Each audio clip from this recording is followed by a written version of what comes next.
Voice over ఇచ్చి చాలా రోజులైపోయింది.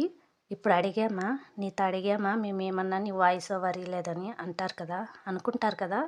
నాకు తెలుసు అనుకుంటారని. కానీ నేను చెప్పాలి కదా! అందుకని చెప్తున్నాననమాట. ఎందుకంటే వీడియోలో ఎవరు కామెంట్ పెట్టకపోయినా బయట అన్నారు కాబట్టి, ఇలా అన్నీ అంటున్నావు కదా! అడిగితే కదా అనాల్సింది అని అంటున్నారు కాబట్టి, మీరు అడగకపోయినా నేను చెప్పాలి కదా! అందుకని చెప్తున్నాననమాట. వాయిస్ ఓవర్ ఇచ్చి చాలా రోజులైపోయింది. అందుకని ఇంక ఈరోజైతే ఇస్తున్నాననమాట. సర్లే గానీ ఈరోజు టిఫన్ అయితే ఉప్మా చేస్తున్నానండి. అదేంటోనండి ఉప్మా ఒక్కొక్కరు ఒక్కొక్క రకం చేస్తారు.